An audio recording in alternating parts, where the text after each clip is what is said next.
Salam à tous, Baruch Hashem. On a le souhait de reprendre le Chok HaEmuna. On est le 19 Elul et on continue avec le jardin de la foi, le Hashem Itbarach. Donc, rappelez-vous on s'est arrêté dans le dernier cours, dans le jardin de la foi, sur le but de la création qui est en réalité d'apprendre à connaître Kadosh Baruch Hu, que la vie, c'est l'école de l'apprentissage, de la rencontre avec Kadosh Baruch Hu, de la découverte du Créateur. Kadosh Baruch Hu nous a créé que pour dévoiler sa miséricorde et que pour ça, il fallait qu'on soit dans un monde d'épreuves, dans un monde sujet à des difficultés, à des échecs, à des chutes, etc. Et de devoir avoir besoin de la miséricorde de Kadosh Baruch Hu. Et donc, c'est ici que l'on rencontre à Kadosh Baruch Hu, les âmes, tant qu'elles étaient là-haut, elles ne pouvaient pas savoir de qui elles bénéficiaient, le bonheur qu'elles recevaient. Elles n'avaient pas la connaissance d'Akadosh Baruch Hu, de sa volonté, de ses traits de caractère. Donc, c'est pour ça que le monde il a été créé tel qu'il est créé, que nos âmes sont descendues dans un éloignement d'Akadosh Baruch Hu. D'accord. Et c'est pour ça que, en réalité, Akadosh Baruch Hu, il nous a mis dans un monde d'obscurité pour qu'on apprenne à connaître Akadosh Baruch Hu dans ce monde-là. En réalité, pour bien mettre en évidence cette chose-là, le Rav il nous ramène une, euh, une histoire comme ça que l'on raconte pour bien comprendre qui s'est passé avec Rabbi Nathan, pour comprendre un petit peu de quoi il s'agit. Une fois, voilà que Rabbi Nathan, il s'est tenu devant lui un de ses élèves, et son élève, il a commencé à se plaindre. Et il a dit, ouais, Chaval, Chaval, dommage que j'ai pas eu le mérite de connaître Rabbi Nachman de Breslev. J'ai pas eu le mérite de connaître vraiment Rabbi Nachman de Breslev. C'était un élève de Rabbi Nachman à travers Rabbi Nathan. Et il a dit, j'aurais aimé connaître Rabbi Nachman. Et Rabbi Nathan, il lui a répondu un peu en le grondant, en lui disant, mais qui est-ce qui a connu Rabbeinu? Je crois que Yosef Peronik, il a connu Rabbeinu. C'était qui ce Yosef? Ce Yosef Peronik. En réalité, il faut comprendre, faut savoir que ce juif-là, ce Yosef, il est quand même gagné sa vie. Il faisait passer les passants, les voyageurs, sur un petit bateau, une petite barque. Il se tenait sur une rive de la ville de Rérid et il les amenait dans la ville qui était proche, qui était la ville de Breslev. D'accord? Et plusieurs fois, c'est lui qui a eu le mérite de prendre Rabbi Nachman pour le faire traverser la rivière. Et il se glorifie un petit peu de dire j'ai connu Rabbi Nachman de proche, j'ai connu très proche Rabbi Nachman, ce fameux Yosef. Et Rabbi Nathan, il a voulu accentuer, enfin bien faire comprendre à son élève que ça s'appelle pas une proximité avec Rabbi Nachman. Bien qu'il était du vivant de Rabbi Nachman, bien qu'il a vu de près Rabbi Nachman, qu'il a parlé avec lui, ça ne s'appelle pas connaître Rabbi Nachman. Ken, c'est pas juste de voir une personne, d'avoir vu Rabbi Nachman, qui fait qu'en réalité, on peut dire qu'on connaît Rabbi Nachman.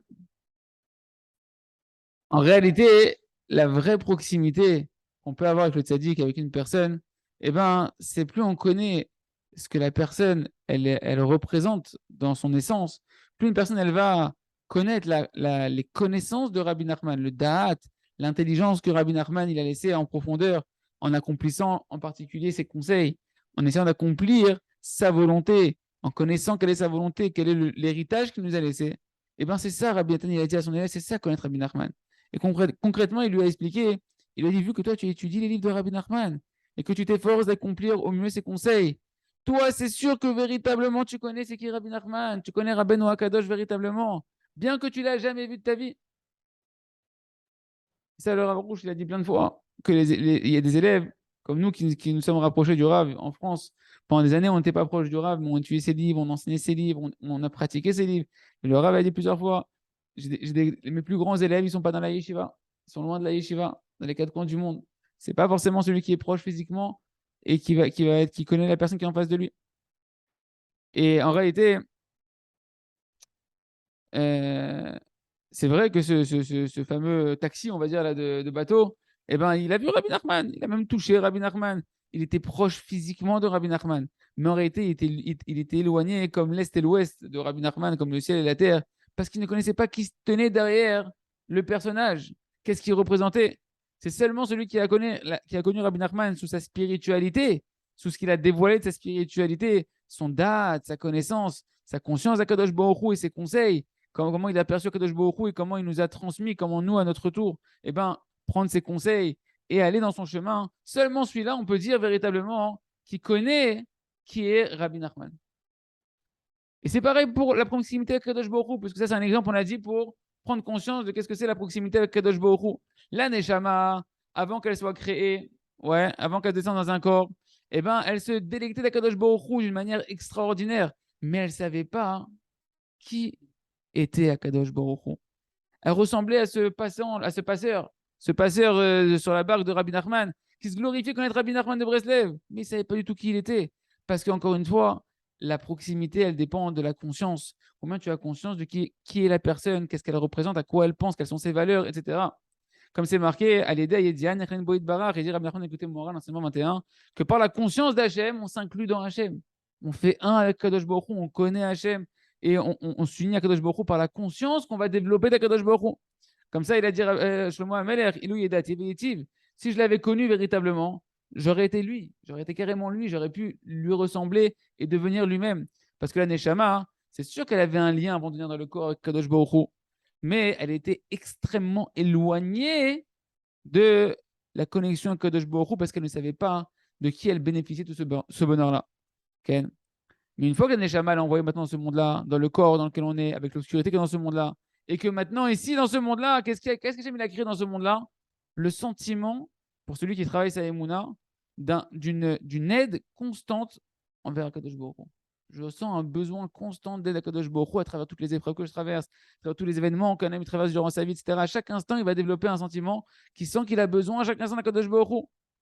Okay. Et maintenant, la Neshama, du coup, elle peut commencer à créer véritablement un véritable lien de proximité, se rapprocher du Créateur et connaître Akadosh Baruch Hu, avoir conscience de lui véritablement. On continuera à développer demain Bat Hashem. On continue avec le livre Le Jardin des Louanges. Donc rappelez-vous que dans le Jardin des Louanges, on s'était arrêté sur la dimension qu'en réalité, le paradis sur terre, c'est pas que tout se passe bien. C'est-à-dire Rabbi Nachman de Breslev, le paradis sur terre, vivre une dimension, un avant-goût du monde futur, c'est pas que ta vie, elle se passe tout parfaitement comme tu aurais aimé, comme dans un beau dessin animé ou dans un film, ou dans un beau conte. C'est d'avoir la conscience que tout ce qui t'arrive, c'est pour ton bien, pour te rapprocher de Kadosh Baruch Hu. Et dans cette conscience-là, tu vas prendre un plaisir, tu vas créer une proximité avec Kadosh Baruch Hu qui va te donner une joie intérieure et une joie qui va te remplir, qui fait que ce que tu vas traverser, peu importe ce que tu dois traverser pour ta mission, eh ben, ça va être paradisiaque parce que tu sais que tout est positif pour ton bien à toi. Comment on arrive à cette conscience-là? C'est quoi le conseil pour arriver à cette conscience-là? C'est sûr d'écouter les cours, d'étudier les livres, c'est très bien. Mais le conseil principal qui fait naître cette émouna dans le cœur, c'est la des doutes. Qu'un homme, il fasse tous les jours son introspection, qu'il fasse teshuva tous les jours, bien sûr, dans un esprit positif, mais qu'il réfléchisse tous les jours, qu'est-ce que j'ai fait depuis mon lit de doute d'hier? Qu'est-ce qui s'est passé jusqu'à lit de doute d'aujourd'hui? Et petit à petit, eh ben, une personne, plus elle va s'introspecter et faire teshuva tous les jours en s'attachant à la Neshama des Tzadikim et de Rabbi Nachman de Breslev, et plus en réalité, il va découvrir, il va enlever des écrans que nos fautes, elles mettent entre nous Kadosh Baruch Hu, et on va redécouvrir Kadosh Baruch Hu, on va redécouvrir la main bienveillante d'Akadosh Baruch Hu, on va redécouvrir la véritable identité de celui qui a organisé tout ce qui nous arrive, et on va se rendre compte en réalité que tout était pour notre bien. Et là, on rentre après dans une vie où on est rassuré, où on est serein, parce qu'on sait qu'on est entre les mains les meilleurs qui existent, qui sont Akadosh Baruch Hu. C'est Akadosh Baruch Hu. Sur ça, hein, eh ben, il faut prier, il faut chercher Akadosh Baruch Hu, et chacun du Ham Israël, on doit chercher à faire partager à tout le monde ce conseil-là, à tout le Ham Israël. On doit chercher les moyens, comment ils vont arriver à faire cette heure d'Idbo des doutes-là. Une personne qui a commencé à faire l'Idbo des doutes et qui fait minimum 1 heure tous les jours, quand il sent cette lumière-là, après, au bout d'un moment donné, tu as oublié comment tu pensais avant. Mais quand tu reprends un tout petit peu de recul et tu vois dans quelle lumière tu es, dans quelle obscurité tu pouvais être avant et les autres sont, eh ben, tu dois savoir comment faire parvenir cette lumière aux autres. On ne te l'a pas fait savoir, on ne te l'a pas fait connaître juste pour toi. Ken. Ceux qui écoutent le cours et qui n'ont pas encore fait de des doutes, alors ils ressemblent à quelqu'un qui est comme si tous ceux qui suivent le Chok Mouna, qui étudient les livres du Ravarouche et qui ne font pas encore 1 heure d'Idbo des doutes, c'est comme si tu es arrivé à un puits d'eau de vie et tu ne bois pas, que tu es assoiffé et que tu ne viens pas t'abreuver. Pourquoi un homme ne fait pas 1 heure d'Idbo des doutes? La Idbo des doutes, en réalité, d'un côté, c'est quelque chose la plus facile qui existe au niveau des efforts spirituels. Mais d'un autre côté, c'est vrai que c'est quelque chose qui est aussi la plus difficile. C'est très facile d'un côté parce que c'est dur de parler. Est-ce que c'est dur? Est-ce qu'il faut être un savant pour parler à Kadosh Baruch Hu? Surtout qu'Abraham nous a dit de lui parler comme à son meilleur ami, comme à un père que tu aimes. C'est la simplicité par excellence. Ken, un homme, il va dans la forêt, il va dans un parc, il va se promener, il voit un peu de paysage vert, il voit de la verdure autour de lui, il voit des gazelles. En Israël, on voit beaucoup de gazelles qui bondissent. Kétour, tu prends un petit moment pour respirer, tu prends un bon bol d'air, c'est extraordinaire, tu vois la nature qui fleurit, etc. Et tu parles avec Kadosh Baruch Hu, en quoi c'est dur? C'est dur d'aller dans la... Et si tu me dis, ouais, mais moi, c'est dur de prendre la voiture où j'ai pas de proximité pour aller dans un endroit vert, c'est-à-dire, fais là où tu veux, fais dans ta maison, fais sur ton balcon. Il n'y a pas d'endroit qui a été fixé pour les des doutes. L'endroit qui te convient, où tu te sens à l'aise, tu fais ton heure des doutes. Et quand on voit qu'en réalité, ben, concrètement, c'est difficile. Que les gens qui veulent, même qui veulent se dire, allez, je vais faire une heure de Hitbo des doutes, on voit que c'est difficile, c'est parce qu'il y a un Yetzer Hara énorme qui vient se renforcer et qui vient alourdir ce travail-là et le rendre pesant. Parce que le Yetzer Hara, il sait que c'est la Géoula de chacun qui se cache derrière. Il sait que ta délivrance personnelle et collective, mais déjà la tienne, elle se cache derrière ce conseil-là qui est l'épée absolue pour vaincre le Yetzer Hara, c'est-à-dire Rabbi Nachman de Breslev. Donc, qu'est-ce qui te fait croire, hein? C'est la force de l'imaginaire, le Yetzer Hara, c'est-à-dire Rabbi Nachman. Il te fait imaginer que c'est quelque chose qui est super dur, que c'est infaisable, que c'est pas pour toi, etc. Ken. Alors l'homme, il se dit maintenant que faire une heure de niveau des douze, c'est une montagne, c'est monter d'Himalaya, c'est quelque chose que je pourrais jamais faire, c'est un niveau trop élevé, etc. Ken. Et en réalité, le Tzara, si jamais il n'arrive pas à te décourager comme ça, alors pour ceux qui sont dans un autre niveau, qui sont dans la Torah, eh bien, il vient sous un autre discours. Il vient dire, tu sais, attends, qu'est-ce que tu vas faire une heure de parlotte avec Hachem ou de Koshi, t'arrives à dire un mot par-ci, un mot par-là. Va étudier la Torah. Tu fais du bitul Torah. Tu es en train de sacrifier la chose la plus importante qui existe sur Terre, qui est l'étude de la Torah. Tu perds ton temps d'étude de la Torah pour aller parler. Koshi, tu sais si on t'écoute, si tu restes. Et même, est-ce que si on t'écoute, est-ce que c'est plus important, moins important? Puis, Tom, tout d'un coup, tu deviens super méticuleux sur chaque seconde de ta journée dans l'étude de la Torah et tu deviens quelqu'un qui fait attention à son temps d'une manière extraordinaire. Bien évidemment, c'est le Yetzirah qui est en train de te jouer un tour. Et ça, c'est mamash de la ruse. Et mamash, une ruse et une moquerie en réalité la plus grande que les Yetzirah il a trouvée pour ceux qui sont déjà dans la Torah, pour les dérouter de ce conseil essentiel qui est l'heure de Hitbo des doutes. Parce que tout celui qui est sincère avec lui-même, viens, on se regarde un peu dans le miroir et on regarde un petit peu combien d'heures de la Torah on perd dans la journée pour des futilités que quand c'est pas pour la Hitbo des doutes, on a d'autres choses à faire qu'étudier la Torah. On n'est pas 24 heures sur 24 en train d'étudier la Torah. Ken. Par contre, dès que tu veux faire cette heure d'introspection, cette heure de teshuva, puis Tom, tu commences à réfléchir, ouais, c'est genre un heure du bitul Torah, chaval, d'où ça vient ça? C'est les Tzerara. Ken, que Pitom, il vient, il te fait des discours de morale sur le temps de la Torah, que tu gaspilles ton temps, et pourtant, quand tu fais des ch'touillottes, quand tu t'occupes de faire d'autres occupations futiles, là, tu n'as aucune pensée, tu n'as aucun calcul qui vient, et tu fais et chacun, il sait ce qu'il fait quand il n'est pas en train d'étudier la Torah. Parce que le Yetzirah, il sait que ce sujet-là, c'est le plus important pour régler tous les problèmes matériels et spirituels de ta vie. Et donc, il te fait croire même qu'il y a un issour, qu'il y a un interdit maintenant d'aller faire une bonne doute à cause du bitul Torah. Parce que c'est sûr qu'un homme, il doit étudier la Torah, et pas un peu. Il doit étudier beaucoup de Torah avec assiduité, avec effort, avec concentration pour chercher à bien comprendre ce qu'il étudie, mais pas sur le compte de l'heure de Hitbo des doutes. Cette heure d'Hitbo des doutes, c'est non pas l'étude de la Torah, c'est l'accomplissement de la Torah qui en dépend. C'est-à-dire le but même de l'étude, il dépend de cette heure d'Hitbo des doutes. Que tu vas prier dans ton heure d'Hitbo des doutes pour accomplir ce que tu n'arrives pas à accomplir dans l'étude de la Torah, pour demander l'aide à Kadosh Baruch Hu, c'est accomplir ce que tu n'arrives pas et t'améliorer dans l'accomplissement de la Torah sur ce que tu as étudié. Un homme qui étudie la Torah sans faire une heure de Hitbo des doutes, alors l'essentiel, il manque du livre. Pourquoi? Parce s'il se regardait véritablement dans le miroir, il verrait qu'il y a beaucoup de choses qu'il n'arrive pas à accomplir parce qu'il ne reçoit pas l'aide d'Hachem, vu qu'il ne la demande pas dans certains sujets de l'étude de la Torah. C'est pourquoi chacun c'est sûr qu'on doit étudier la Torah. Et Alva, que l'homme utilise toute la journée, 23 heures sur 24 de la Torah, l'essentiel, que tu libères une heure de Hitbo des doutes. Mais le Yetzirah, il n'est pas prêt à te laisser ça. Et dès que l'homme il arrive à son heure de Hitbo des doutes, même s'il s'est motivé, puis Tom il rentre dans sa tête des pensées pour l'embrouiller, que tu es en train de perdre ton temps, tu es en train de pas étudier de la Torah, etc. Ou bien il te dit non, vas-y, va faire du chesed, toutes sortes d'empêchements qui va te trouver extraordinaires.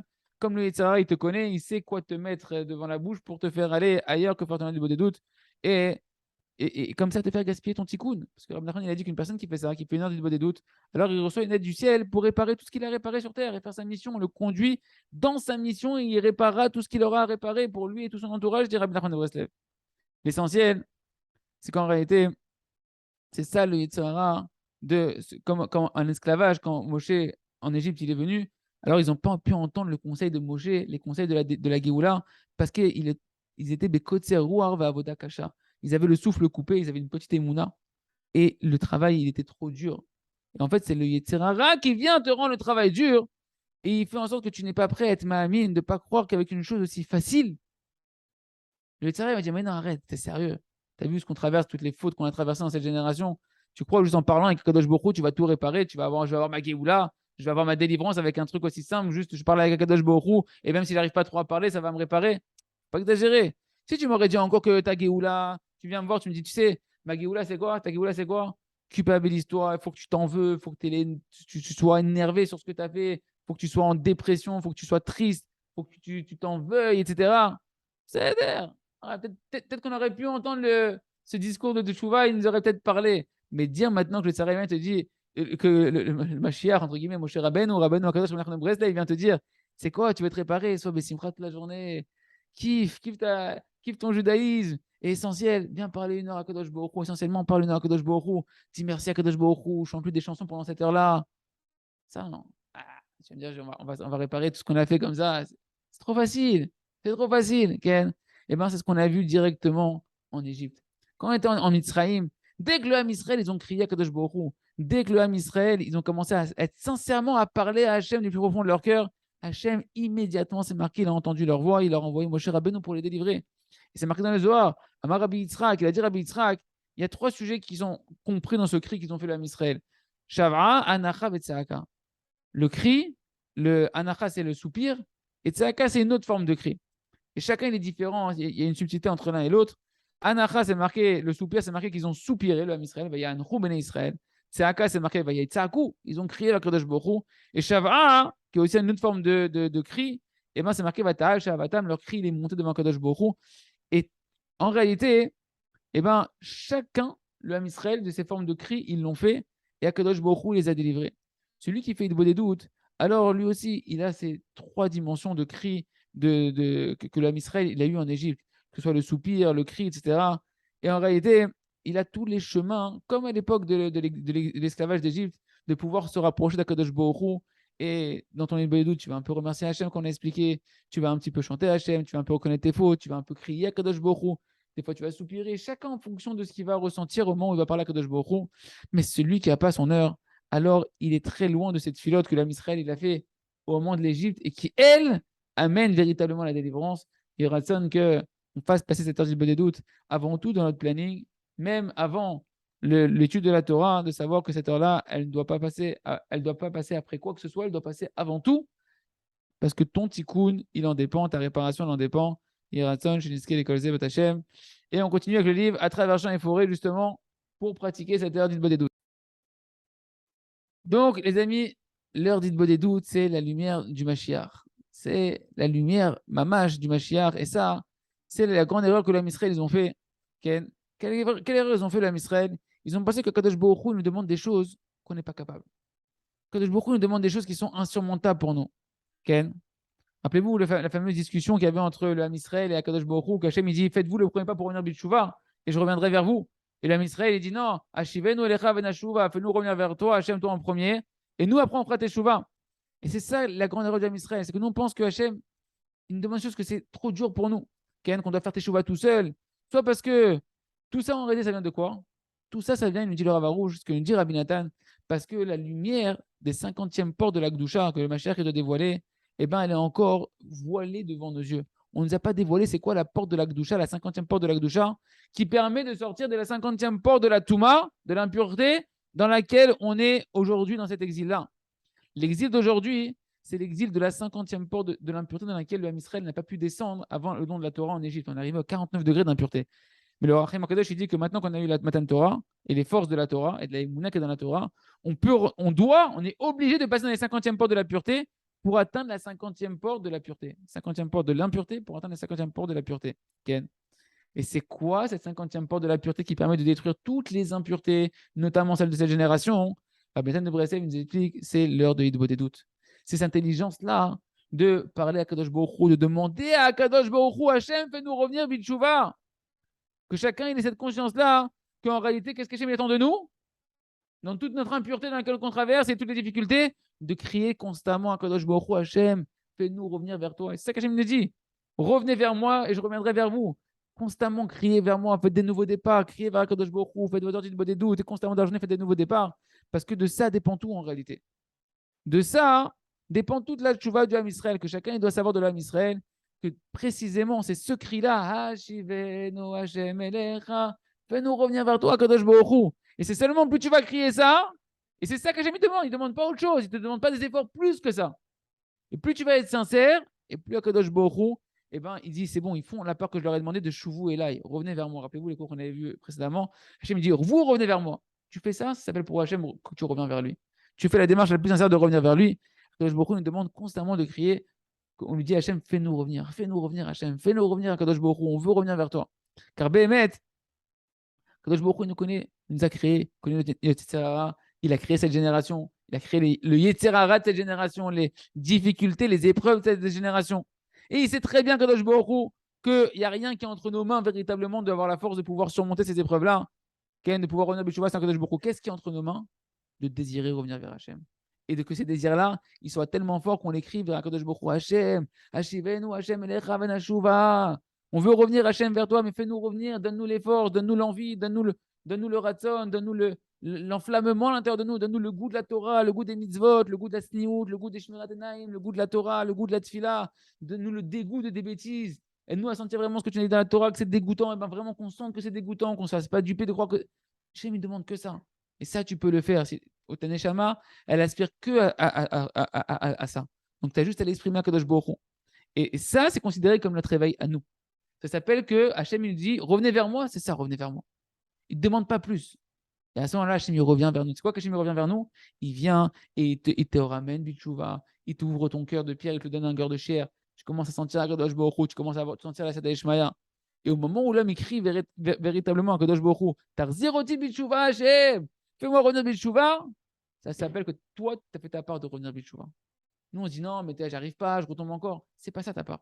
Ta part, c'est quand est-ce que tu vas réussir à crier sincèrement à Kadosh Baruch Hu ces mots-là.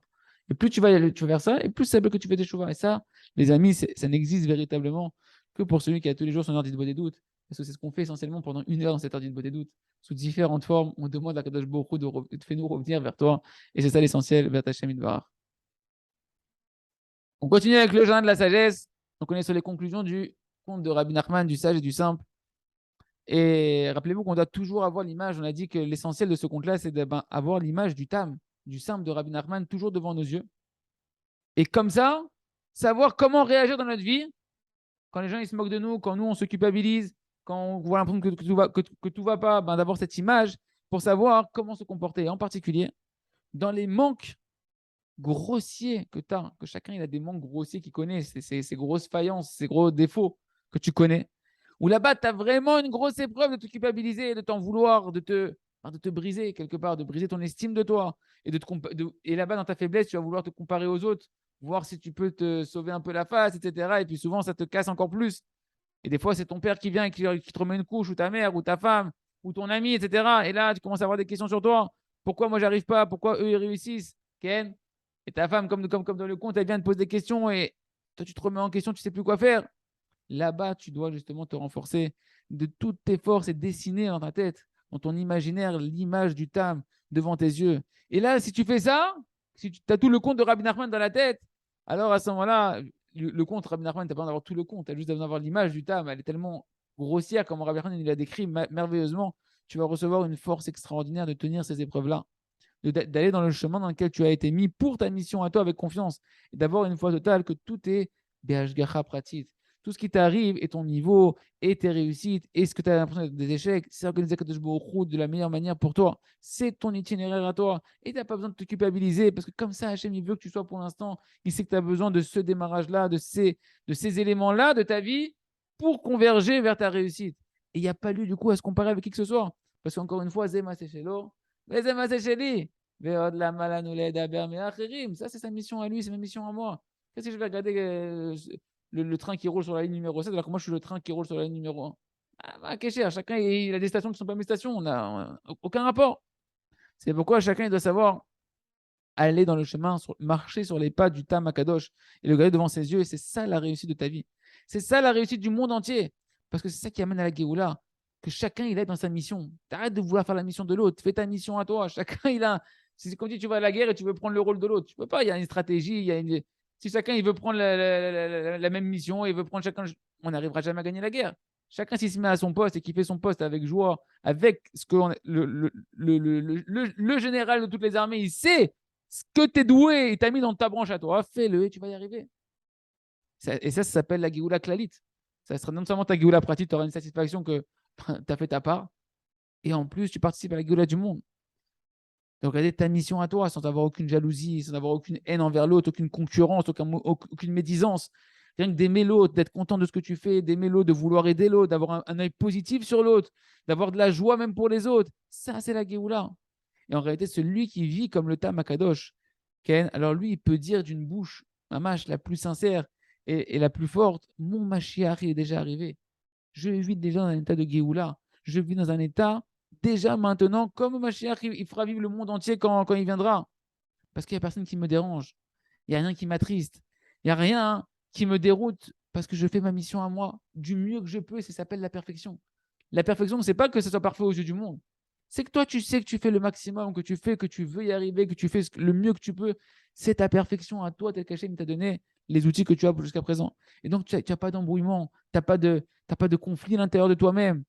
Que peut-être non, j'aurais dû faire ci ou non, j'aurais dû faire ça, et regarde l'autre, il a fait ci. Non, parce que chacun, il va arriver à sa réussite parfaite s'il fait ce chemin-là. C'est le yesod de la Emouna, que chacune des créatures, eh ben, il y a une chose sur Terre dans laquelle elle doit exceller que personne ne peut faire à sa place.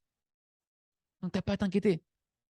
Tu es spécial. On a tous un sentiment à l'intérieur de nous, mais je suis quelqu'un de spécial, j'ai quelque chose de spécial à faire sur Terre. Nahon, arrête de regarder les autres. Marche devant toi. Les éléments, ils sont devant toi. Les indices, ils sont très simples. Il suffit juste de rentrer dans le costume de ta vie qu'Hachem t'a mis. Prie à Kadosh Baruch Hu, fais des doutes, et tu verras que tu arriveras à ton excellence, à toi, que le monde, il a besoin de toi. Et que tu verras que chacun, il doit arriver à sa mission, à lui. Et comme ça, eh ben, tu arriveras à ce qu'on appelle à ta réussite. Et celui qui sait qu'il est dans ce chemin-là, il est en joie de vivre en permanence. Tant qu'il se rappelle ce chemin-là, il est en joie de vivre. C'est-à-dire, que chacun, il ait cette image du Tam devant les yeux constamment et qu'il soit toujours dans la simcha et qu'il puisse arriver à sa Géoula personnelle et participer à la Géoula collective de Hachem. Hachem, on continue avec le Sefer, Or Chadash al Tzion Ta'ir Veniske Kulanu Bimera Leoro. Donc, on est encore sur les prières, des exemples de prières, comment prier sur son mauvais penchant.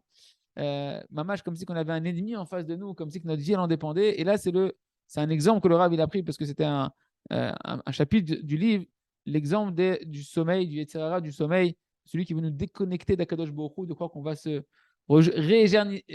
réénergiser, de retrouver des forces dans le sommeil, non pas dans Akadosh Baruch Hu. Donc, quelques exemples de prière. Maître du monde.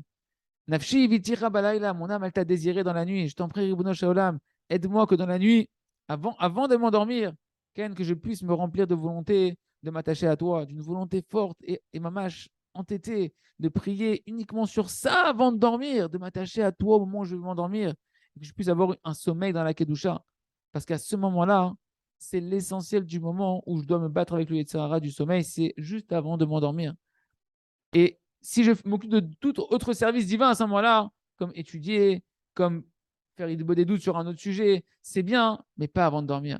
Parce qu'au moment du sommeil, c'est ça le conseil du Yetzer Hara pour quelqu'un qui est un peu dans la Torah, dans votre Hachem, c'est lis un livre, prie, fais un peu de doutes comme David Ameller sur ta quoi, etc.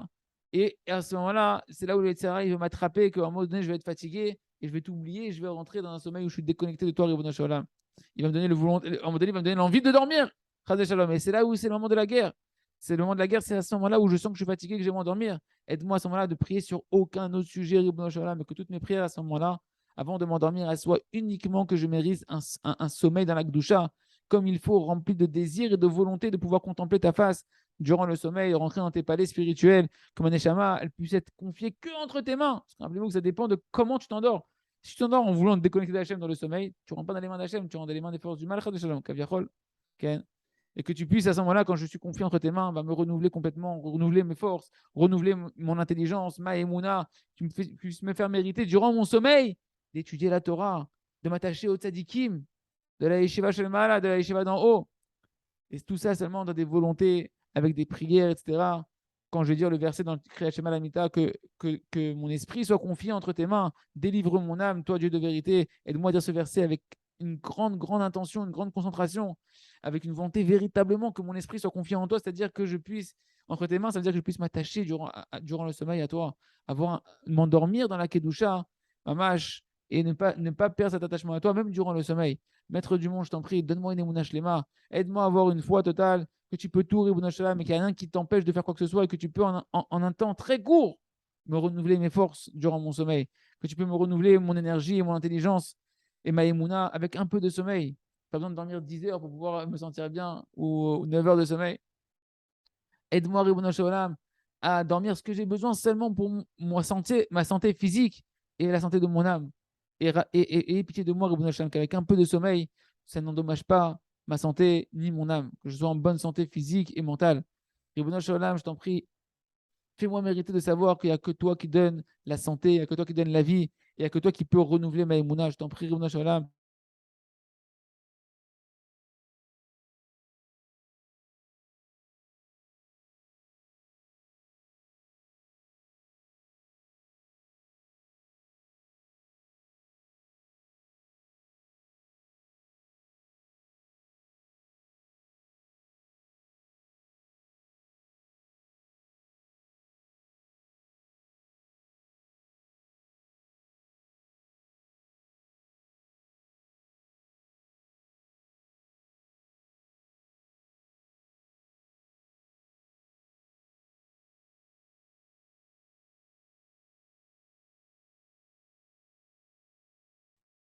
Maître du monde, aide-moi à avoir une émouna shlema, aide-moi à avoir foi en toi, qu'il n'y a que toi tu peux tout, Ribouna Shalom. Qu'en un très peu de temps, tu peux renouveler mes forces, tu peux renouveler mes facultés intellectuelles, ma émouna, et tu peux me donner tout ce que j'ai besoin pour ma santé mentale et physique. Aide-moi, Ribouna Shalom, et pitié de moi qu'avec un peu de sommeil, cela ne m'endommage ni mentalement ni physiquement, et que je puisse savoir qu'il n'y a que toi qui donne la santé, la vie, qui renouvelle la émouna. Et pitié de moi, Ribouna Shalom, qu'en un très peu de temps de sommeil, je puisse recevoir tout ce que j'ai besoin pour ma santé mentale et spirituelle et physique qui puisse renouveler ainsi toutes mes facultés intellectuelles. Voilà les exemples de prières. Vous pouvez les retrouver, ces prières-là, dans le Sefer Hadash, dans le livre du Rav Arush de prière, le Sidour du Rav Arush, et que chacun prenne ces exemples-là, soit pour le sommeil, soit pour un autre Yetzirara, de savoir comment prier à Kadosh Baruch Hu sur le Yetzirara Batachem. On continue avec le Sefer Gan Agagouim, donc le conte du Rav Arush, le conte de Rabbi Nachman, de la princesse disparue, avec le commentaire du Rav Arush.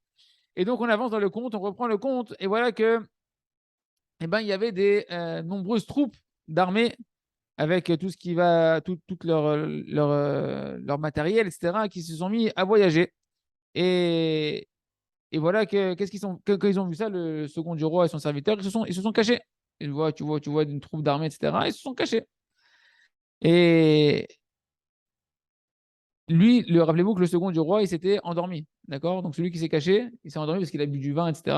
Celui qui s'est caché, c'est le serviteur qui, lui, il est encore éveillé. Lorsqu'un homme, il tombe dans un sommeil spirituel, ce qu'on a vu, que là, il a failli délivrer la princesse et il a bu du vin alors qu'il avait dit de ne pas boire du vin, parce qu'il a vu la fameuse cour d'eau qui était rouge et qui avait l'odeur du vin. Ouais, il a goûté. Il tombe dans un sommeil spirituel. Quand on tombe, dans un sommeil spirituel, alors, à ce moment-là, le temps que ça va nous prendre, qu'on ressort de cette torpeur spirituelle-là, un homme, il traverse ce qu'il traverse. Tu es un mort-vivant, mais tu es quand même vivant. Donc, tu traverses des choses avec le Yetzirah, etc., toutes sortes de souffrances, de montées, de descentes, etc., et d'embrouillements. Comme explique Rabbi Nathan dans l'Agdama de Sipuré Maasiot, qu'au moment où l'homme est dans un état de sommeil, il dit Rabbi Nathan, Chaz Shalom, que Dieu nous en préserve, il traverse ce qu'il traverse. C'est pas forcément les plus beaux épisodes de son parcours. D'accord. Et ça, c'est la dimension que quand il s'est endormi, à ce moment-là, il y a les troupes d'armée qui sont passées devant le second du roi qui était en train de dormir au moment où il se trouvait justement dans le sommeil. C'était un sommeil, comme on l'a dit encore une fois, spirituel, un sommeil de l'âme, pas un sommeil du corps. Et quand c'est marqué qu'ils étaient les troupes avec tout leur artillerie, ouais, et tout ce qui voyage avec eux, ça veut dire quoi? En réalité, c'est quand on parle de l'artillerie et tout ce qui traîne derrière eux, les troupes avec eux dans le chemin, c'est toutes les conséquences en réalité des événements qu'un homme il va traîner à cause du sommeil dans lequel il est tombé. Des fois, on fait des choses qui entraînent certaines conséquences et quand on se réveille de ce sommeil-là, on se dit ouais, ouais, qu'est-ce qui s'est passé? Je me rends compte maintenant où ça m'a amené, qu'est-ce que ça a engendré, etc. Les tsarotes, entre guillemets, les difficultés qui sont venues de ce sommeil spirituel. On continue le compte. Donc après, Alcha Merkava avec l'Otsav. Donc, voilà qu'il est passé un char et qu'on appelle ça les carrosses. Et dans ce carrosse-là, qu'est-ce qu'il y avait? Qui y avait? Il y avait la fameuse princesse, la princesse qui recherchait tant. Et elle s'est tenue là-bas à côté de lui. Elle est descendue du carrosse. Et elle l'a reconnu endormi par terre, le second du roi. Et elle a commencé à le secouer très fortement. Mais il n'y avait rien à faire. Il était dans un sommeil très profond. Et elle a commencé à se lamenter devant lui. Elle lui dit, mais regarde, il est endormi, mais elle lui parle, elle lui dit, regarde, combien d'efforts, combien tu t'es démené, tu as fait des efforts extraordinaires pour me sortir de là. Et ça fait déjà plusieurs années que tu t'efforces de me sortir et de me ramener au palais. Et parce qu'à cause du dernier jour, eh ben, tu t'es pas tenu bon, alors tu ne peux pas me délivrer. Je suis devant toi, entre guillemets, je suis là, je peux partir avec toi, mais tu ne veux pas me délivrer, tu es endormi. Et elle a beaucoup pleuré, énormément pleuré, parce qu'elle avait beaucoup de pitié pour lui, énormément de pitié pour lui, qu'il a tellement fait d'efforts, tellement de temps, et qu'elle se trouve là à côté de lui et qu'il ne peut pas la prendre. À quoi il nous fait allusion, Rabbi Nachman ici? Il dit le Rav Arouche qu'en réalité ici, c'est une allusion à la Shrina, à la présence divine. La princesse disparue, c'est la Emouna, c'est la présence divine. Ça fait référence à la présence divine qui constamment, elle est là en train d'essayer de nous réveiller. La Shrina, elle est constamment en train de vouloir nous réveiller de notre sommeil dans lequel on est chacun du Ham Israël. Et lorsqu'on n'arrive pas à se réveiller et qu'on continue avec dans les bêtises, alors la Shrina, elle pleure. Elle pleure énormément parce qu'elle a de la pitié pour nous. Elle a de la miséricorde pour nous. Que ce soit pour le Ish israélien, c'est-à-dire pour un juif dont la Neshama, elle est extrêmement kadosh, que sa Emouna, Ken, elle est pour l'instant dans la galoute. Il n'a pas conscience d'Akadosh Baruch Hu, il n'a pas conscience dans quel état il est, il ne se rend pas compte de là où il est. Il n'a pas conscience de son niveau, il n'a pas conscience de son identité, qu'il est en train de dormir sa vie, qui pshuto, et qui passe ses années dans des futilités, dans des choses vaines. Et comme ça, durant tellement de générations, à l'état de tout le Ham Israël, ou bien que ce soit, ou bien soit donc elle pleure par rapport aux Juifs, ou bien par rapport à elle-même, la Shrina. Qu'elle voit en réalité sur quoi elle pleure, le kavod d'Hachem. Où est-ce qu'il est le kavod d'Hachem? Quand le Ham Israël, on a endormi, où est-ce qu'il est la gloire d'Hachem? On est les représentants de la gloire d'Akadosh Baruch Hu. Chacun individuellement et collectivement, où est-ce qu'elle est la émouna d'Akadosh Baruch Hu? Elle est dans un tel voilement, dans une telle obscurité, que les gens, ils ont oublié qui c'est qui les a créés, qui c'est qui les a façonnés, qui c'est qui les fait respirer, qui c'est qui insuffle la vie dans leurs narines, qui c'est qui est constamment en train d'avoir une providence à leur égard et qui les nourrit, etc. Et voilà que pour ça, pour la Shrina, c'est un bisayon. Pour la Shrina, pour la présence divine, c'est un grand tsahar. C'est sur ça qu'on pleure, entre guillemets, dans Tikkun Chatzot. C'est pour ça qu'on fait Tikkun Chatzot, pour s'associer à la souffrance de la Shrina. C'est ça que font les tzadikim. Ken, que la Emouna, elle est en galoute, que la conscience d'Hachem, elle est en exil, et que les gens, chacun d'entre nous à son niveau, eh ben, on dort notre vie spirituelle. On continue le conte. Après ça, qu'est-ce qui s'est passé? Elle a pris la princesse, une fois qu'elle a pleuré, elle a pris son mitpachat, comment on appelle ça, son foulard. Elle a pris son foulard qu'elle avait sur la tête, et elle a commencé à écrire avec ses larmes sur le foulard un message pour le second du roi, et elle lui a laissé. Et après, elle s'est restée dans son carrosse et elle est repartie. Il descend un foulard qui est une sorte un peu de carte au trésor, d'accord, une lettre qui était destinée, mais cette lettre qui a été écrite avec les larmes de la princesse. C'est quoi ce foulard et cette écriture qui va être écrite avec ses larmes? En réalité, c'est la Torah du tzaddik. C'est les enseignements et les conseils du tzaddik. En réalité, le tzaddik, tous ses enseignements, il les a écrits par des larmes. Parce que le tzaddik authentique, chacune de ses paroles, c'est du feu, c'est des braises ardentes. Et pour les sortir, eh ben, elles ont été trempées dans des larmes de détresse véritable et authentique et pure. Que le tzaddik, il a une véritable souffrance de la présence divine. Il a une véritable souffrance pour les neshamot du Ham Israël, de les voir dans un état de galoute, dans un état de bassesse. Et avant de dévoiler une nouvelle Torah, le tzaddik, avant qu'il puisse dévoiler ce qu'il doit dévoiler, eh ben, il pleure énormément. Il pleure et il supplie à Kadosh Baruch Hu qu'il lui fasse descendre une Torah. C'est quoi une Torah? Qu'il lui fasse descendre des enseignements et des conseils qui vont réveiller le Ham Israël, qui vont recevoir ces conseils-là, la tchouva. Et sur ça, quand il dit il prie, c'est pas il prie parce qu'il est désespéré. C'est il prie par pitié pour nous de trouver grâce d'Hachem de pouvoir amener au Ham Israël des conseils pratiques, des conseils pour les éveiller. Et c'est pourquoi en réalité, chacun des mots qu'il va dire le tzaddik et qu'il va écrire, eh ben, c'est un éveil extraordinaire dans la Neshamot du Ham Israël pour celui qui les écoute. Jusqu'à ce que celui qui va les écouter, son cœur, il se réveille à la tchouva, il s'enflamme pour servir Kadosh Baruch Hu, de crainte, d'amour de Kadosh Baruch Hu, parce que ça a été écrit avec les larmes du tzaddik, avec les prières qui proviennent du profond du cœur du tzaddik. Et Rasson, Sheniske, Kolze, Bat Hashem, Itbarach, qu'on puisse se renforcer dans la Emouna, qu'on puisse diffuser ses enseignements et qu'on puisse pratiquer toujours notre œuvre de doutes et nous efforcer d'être toujours Besimcha, Chazak, Venit Chazek.